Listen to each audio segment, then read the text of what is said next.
Now listen to my words very carefully. Our independent research has shown that drugs make you paranoid.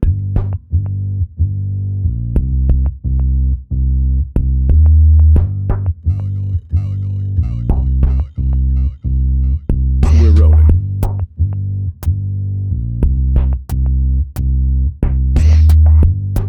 Our independent research has shown that drugs make you paranoid.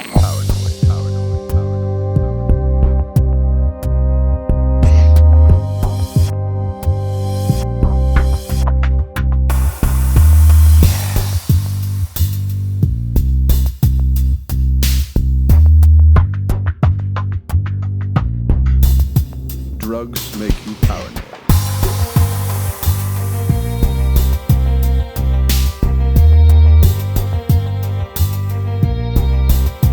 Drugs make you paranoid.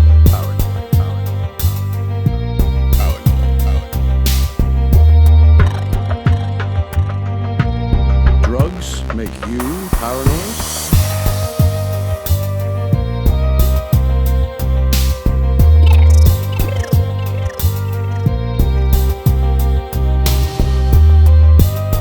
Now listen to my worms very carefully.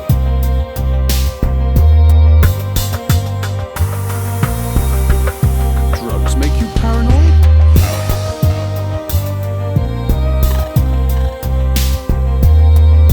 You! Yes, you!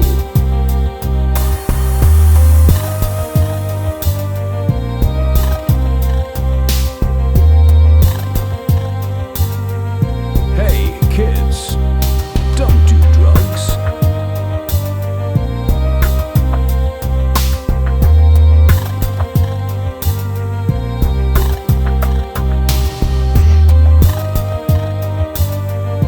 Hey, kids, don't do drugs.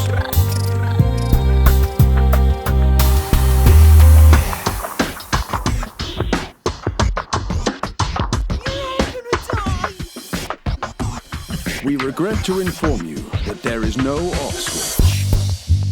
Well, I was sat at home on my sofa and everything was fine. Just busying myself, counting the number of years that I had and laughing most heartily at the skirting board. And then it started laughing back at me, all sarcastic like. Well, I didn't know a skirting board could be like that. Otherwise, I would have left it well alone and make no mistake. So I looks over at Greg, and Greg's completely covered in spiders. And I was afeared, like proper afeared, mind.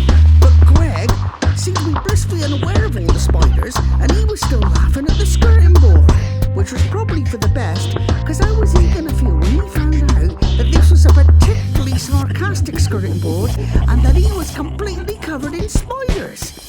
Then I needed to go to the toilet on a matter of great urgency. The problem was that I had to get up off the sofa, and I no longer knew which way was up. I was even uncertain whether I was inside out or not, and I had no way of checking for sure. I looked over to Greg for help, but how could I trust somebody completely covered in spiders who didn't know when a skirting board was being sarcastic? I managed to locate the area of my brain that was in charge of switching the gravity on. I flew up out of my seat. The gravity was on, but now it was being operated by a toddler at the controls of a fighter jet. But I bravely walked along the hall to the toilet like a camel who had just found out that he'd got a hump. The bathroom was cleverly disguised as a 1980s arcade game, and the toilet was breathing heavily.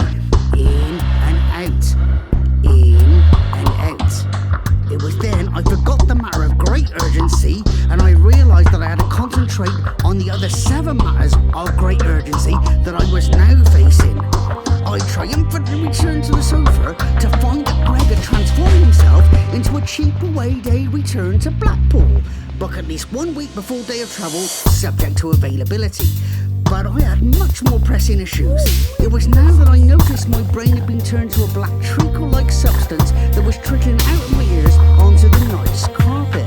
And tomorrow was Sunday, and Aunt really comes round on a Sunday, and I didn't want her to find my brains making a mess all over the nice carpet, because that's quite a thing to try and clean up out of a nice carpet on a Sunday. Luckily, I found out that if I kept my head completely level, the treacle that had taken place in my brain could just about stay in bed and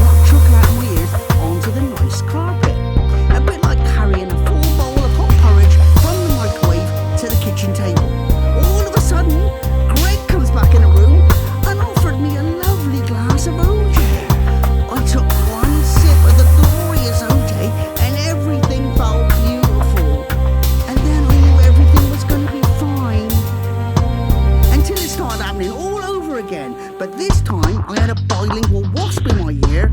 Oh, and that makes everything a bit tricky.